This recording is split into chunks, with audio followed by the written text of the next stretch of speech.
Assalamualaikum warahmatullahi wabarakatuh. Perkenalkan, nama saya Nurmadina S, Prodi Pendidikan Bahasa Indonesia, semester 4 kelas B dengan NPM 2024102038. Video ini saya buat untuk memenuhi ujian tengah semester mata kuliah Psikolinguistik dengan dosen Pak Acor Nasir SPD MPD. Apa itu stuttering atau gagap pada anak? Stuttering atau gagap adalah gangguan kelancaran berbicara yang menyebabkan seseorang mengalami kesulitan dalam menghasilkan ujaran secara lancar. Gangguan ini biasanya ditandai dengan pengulangan bunyi, suku kata, kata tertentu, pemanjangan bunyi, serta adanya jeda atau hambatan saat berbicara. Anak yang mengalami stuttering sebenarnya mengetahui apa yang ingin ia sampaikan, tetapi mengalami kesulitan dalam mengordinasikan proses berbicara sehingga pengucapan menjadi terputus-putus atau tidak lancar. Stuttering umumnya muncul pada masa kanak-kanak, umumnya pada usia 2-5 tahun. Pada masa ini, kemampuan bahasa anak berkembang sangat pesat. Anak mulai mempelajari banyak kosakata baru, menyusun kalimat yang lebih kompleks, dan berusaha mengekspresikan berbagai ide yang ada dalam pikirannya. Dalam proses tersebut, sebagian anak mengalami kesulitan dalam mengatur koordinasi antara pikiran, bahasa, dan gerakan organ berbicara sehingga muncul gejala gagap. Pada beberapa anak, kondisi ini dapat berkurang seiring bertambahnya usia, tetapi sebagian anak lainnya dapat berlangsung hingga remaja atau dewasa. Perhatikan video berikut. So always stand upright, body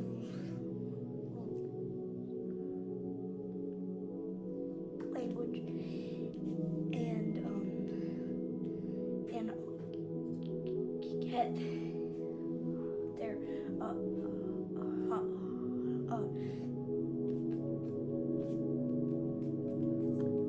attention that you could speak, and always make eye contact. Penyebab stuttering belum diketahui secara pasti, tetapi para ahli meyakini bahwa kondisi ini dipengaruhi oleh beberapa faktor. Faktor genetik merupakan salah satu penyebab yang sering ditemukan karena stuttering cenderung muncul dalam anggota keluarga yang sama. Selain itu, perkembangan sistem saraf yang berkaitan dengan produksi bahasa dan bicara juga diduga berperan dalam munculnya gangguan ini. Faktor lingkungan, seperti tekanan saat berbicara, tuntunan komunikasi yang tinggi, atau respon negatif dari orang-orang di sekitar anak dapat memperburuk gejala yang sudah ada, meskipun bukan penyebab utama stuttering. Dalam kajian psikolinguistik, stuttering menarik untuk dipelajari karena berkaitan dengan proses produksi bahasa dalam otak. Saat seseorang berbicara, otak harus merencanakan kata-kata, menyusun struktur kalimat, dan mengordinasikan gerakan otot yang menghasilkan suara. Pada anak yang mengalami stuttering, proses koordinasi tersebut mengalami hambatan sehingga ujaran yang dihasilkan tidak mengalir dengan lancar. Oleh karena itu, stuttering tidak hanya dipandang sebagai masalah berbicara, tetapi juga berkaitan dengan bagaimana bahasa diproses dalam pikiran manusia. Dampak stuttering tidak terbatas pada kemampuan komunikasi saja.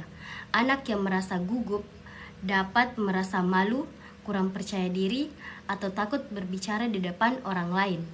Jika lingkungan memberikan respon negatif seperti mengejek, memotong pembicaraan, atau menunjukkan ketidaksabaran, anak dapat semakin cemas saat berbicara. Akibatnya, gejala dapat semakin sering muncul dan memengaruhi hubungan sosial maupun prestasi belajar anak. Peran orang tua dan guru sangat membantu pada anak yang mengalami stuttering. Mereka perlu memberikan kesempatan kepada anak untuk berbicara dengan tenang tanpa terburu-buru.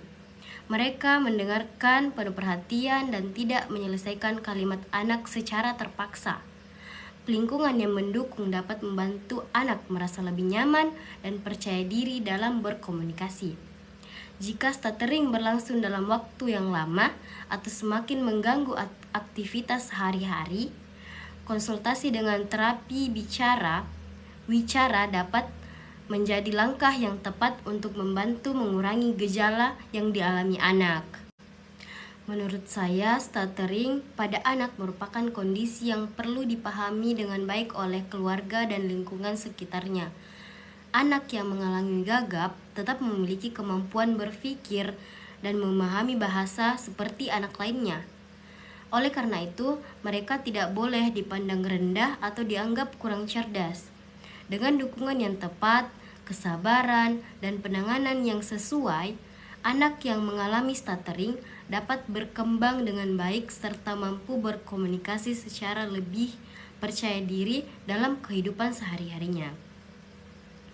Sekian dari saya. Assalamualaikum warahmatullahi wabarakatuh.